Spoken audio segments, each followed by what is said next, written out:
welcome in on another instant reaction episode in the MovieBuffs Podcast. My name is Tyler Valencia, and I got Blue Beetle for you. I saw it last week, a week late. I will admit that originally my wife and I, we had planned to go see it opening weekend, but we were leaving the day after, early in the morning for a Vegas trip, and so we decided to pull it back for a week, and I'm actually very happy that we saw it. I had always planned to see it. I wanted to see it in the theaters. A little bummed that after a week it got moved to a smaller screen because, as you know, if you listen to this podcast, I do enjoy me some Dolby Cinema. That's the type of theater that I prefer over IMAX or a regular screen. If you don't know what that is, go to an AMC movie theater, see if they have a Dolby Cinema, and then purchase your next movie to watch it in there. It's a better experience, in my opinion. That's what going to the movies is for me. Experience. They got the seats, the sound, the screen, all that kind of good stuff. And I just prefer to see movies like that. But before we get to the instant reaction episode, all the details, all that good stuff, thank you for listening in to the MovieBuffs Podcast. There's a lot of options out there for podcasts, any type of podcast. So I really appreciate you tuning in, listening. If you miss any of this episode and you're thinking, oh man, I forgot where I was, or maybe you're not near your preferred podcasting platform, you can't listen to it that way, you can always go on YouTube and listen to our podcast. Make sure that you subscribe while you're there. I'm going to start this in terms of the whole episode talking about how I felt when this movie was announced, because this was one that, I mean, there's, of course, it's a DC movie, there's drama surrounding it right now. But I wasn't really sure. I wasn't interested until Ron talked about it. If you're new to the podcast, Ron is my co-host, and he is not able to do the podcast at the moment since he is an actor, and the actors are still on strike. And if you don't know, we usually do bigger episodes for movies like this, and I'm sure that we would have done one for Blue Beetle with its what's the best way to say, with its connection to Mexican culture. Ronald being Mexican, he's really about this movie. He's about promoting it, all that kind of stuff because of his culture, all that kind of good stuff. And those are a lot of the positive details that I'm going to jump into later on in this episode. But I wasn't really interested in the movie until Ron started sharing it in his stories, talking about it. I think he might have mentioned in another podcast that we've done this year. But going into it, seeing tweets, seeing reviews coming out as positive, I got pretty pumped for it. I was pretty excited to see it. A little bit that I heard about it, I already heard that it was self-contained. The fact that James Gunn had already mentioned how the Blue Beetle might, I believe, I don't want to say he is continuing on in this little soft reboot. I'm going to say he might be continuing on, but I think it was filmed in a way that it wasn't connected to any of the other pieces. Yeah, he talks about Superman, but a lot of them do. I think he talks about Batman. Yes, that's in one of the previews for it, but it's not like he's mentioning or seeing anybody from it. So I think the possibilities of him continuing this character, I think it's strong, to be honest. I think that it was a good enough movie that fans would like it if they watched it. And so that's kind of getting ahead to my recommendation. But let's move on with this instant reaction. Now, some movie details to think about. And as I always talk about, I always say in these episodes that the instant reaction episodes are spoiler-free-ish. I'm clarifying it ish with this, but they're meant to promote a movie, a show, for people to go watch it. If they didn't know about it, if they're on the fence about it, listening to this podcast, hopefully they are inspired to turn it on, go to the theater, and go see movies. So IMDb score here is a 6.7 out of 10 at the moment. Rotten Tomatoes has it at a 78% critic score and a 92% audience score. Pretty high there. I did see a tweet before recording this, and the supposed budget was different on IMDb, but I saw a tweet. I don't want to say it was from Rotten Tomatoes. It might have been from another account that I follow for movie information, but it said that it had a supposed budget of $105 million, and currently it's just at a tad over $81 million worldwide. So the background of that tweet, or a little bit more about it, I think it was estimating that it was going to finish around 140 to 160. So that gives some people that are not happy with DC something to dunk on them for. But I will say some of those projections when they were starting to mention Oppenheimer and the lead up to it, people were already trying to dunk on Oppenheimer, trying their best. It wasn't a lot of people. It was a small amount of people, especially when you take into account Twitter. It's not even that big of a or it's not the biggest platform. I think X, I know I said Twitter, but I think X is maybe the 8th most popular platform. And so a small percentage on there who are already trying to say that Oppenheimer's going to be a flop. And I think they honestly had it super low, and it's approaching $1 billion. So they make these projections, these estimates, and who knows? I wouldn't be surprised if it does better. I went in the second week, and that could have been scheduling wise too for me. For other people, why? I don't know how long it's going to stay in the theaters, but I wouldn't be surprised if more people see it. I'm just going to say that right off the bat. Cast and crew for this: director is Angel Manuel Soto. I didn't know who he was, but he's known for The Farm and 22 Weeks. I'm not familiar with those films. The cast, and I'll have to see if I'm going to edit this, because I was honest. I was practicing some pronunciations before this recording because I didn't want to butcher their names, and I apologize because I'm not the best with pronunciating some names, remembering names.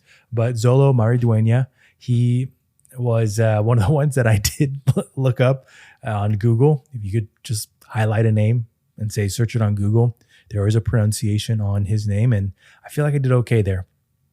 But you might know him for Cobra Kai. If you watch that on Netflix. I didn't watch the last season, but I watched, I think, 3 seasons of Cobra Kai. Next actor or actress is Bruna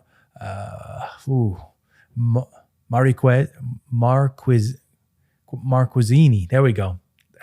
We'll see if I keep that one in there. But that was one of the ones that when I listened to it, I was like, is this Italian? But I believe she is Brazilian. She is known for Maldivas or Ophelia's Death. And she's kind of the love interest in it. She plays a chord in it. I don't want to give away too much of it, but she is one of the primary actresses in it. And somebody that was surprising in terms of her role, what she did in it. But she plays Jenny Cord.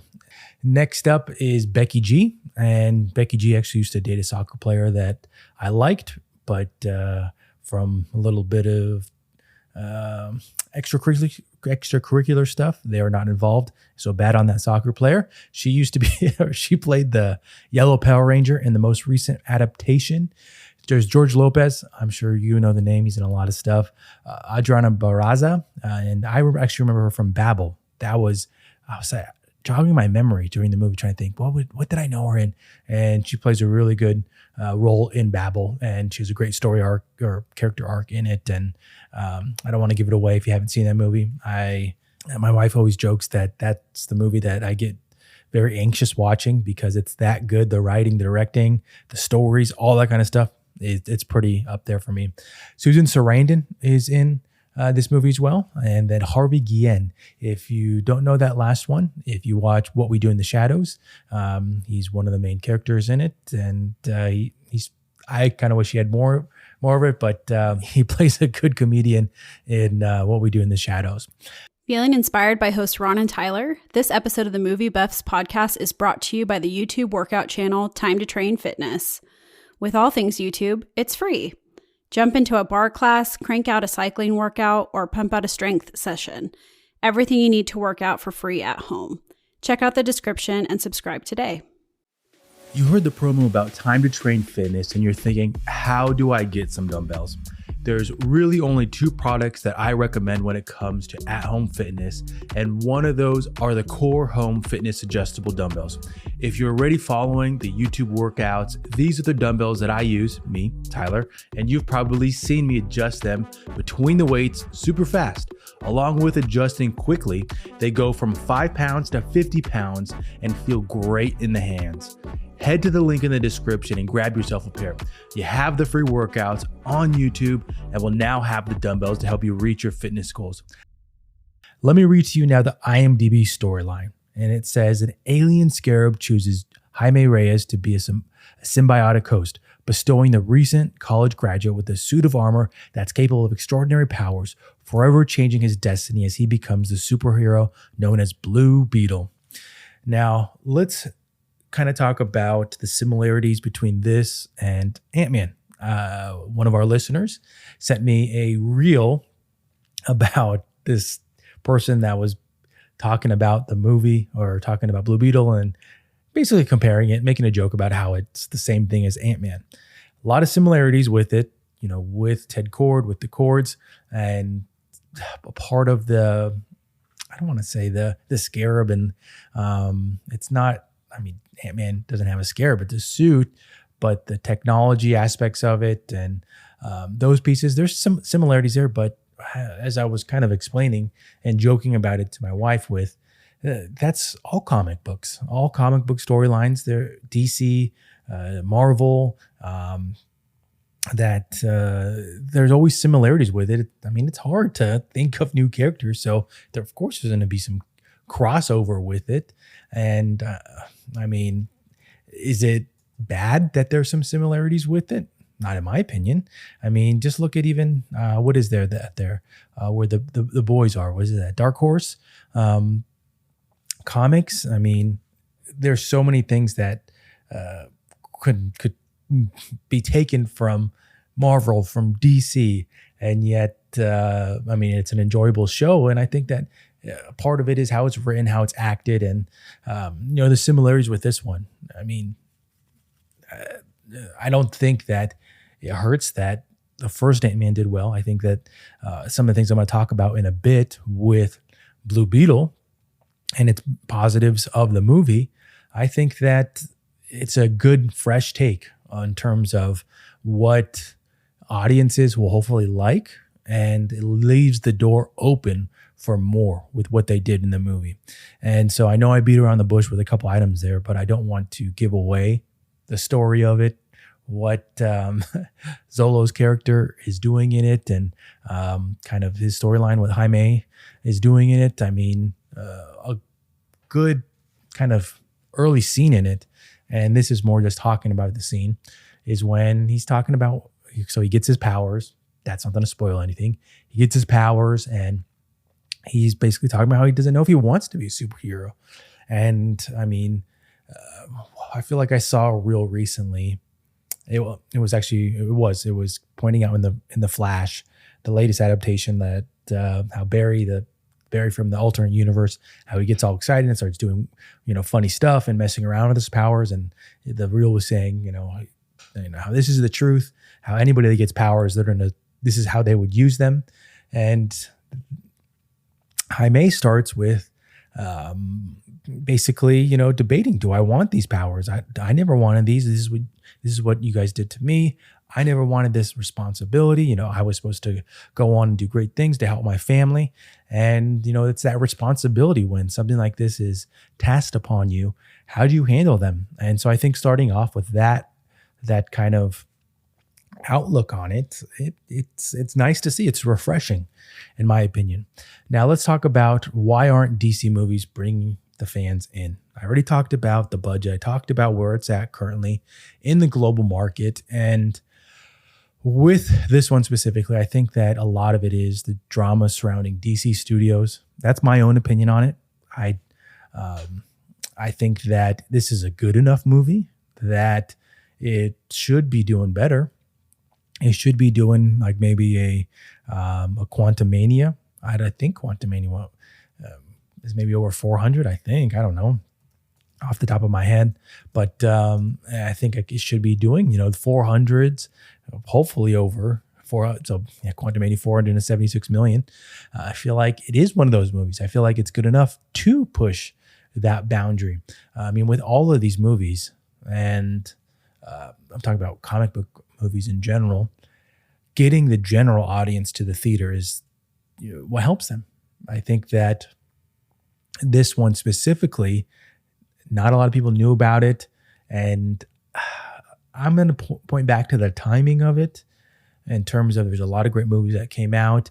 Is it enough to bring people to the theaters. I thought the movie was good enough to do that. But I think that the general audience, with it being schools going back into full effect for a lot of people, can they bring their kids? Can they bring the general audience to it? I think that that's what's hurting it, because we do know, and it's talked about, that a lot of DC fans are not going to see it, but they're going to dunk on it all day on platforms like X. And I think that does hurt it. But I did see it because I wanted to. I like DC movies. I still think that some of them are watchable. Going forward, a lot of them have been watchable, and I'm excited for the future. But hopefully things turn around for DC, because there's a lot of favorable characters across the board. Now, let's talk some more about some positive stuff with the strengths of the movie. I really think that the family connection in it is very evident, and it's a very it's great to watch on screen. It's very apparent, and that I think goes with the culture, Mexican culture, living together, generations all living together in one house, and the connection they have, the support, but the love that they show with joking, but with hard times, good times, they're all showing up and supporting each other. It might be a little bit of joking here and there, but I feel like that is part of the Mexican culture, that it's so fun to watch on screen. And there's a lot of jokes in it that go around with that, the beginning, middle, end, and even with the climax of the movie, with when they're going on a mission. I'm not going to say fully what's happening.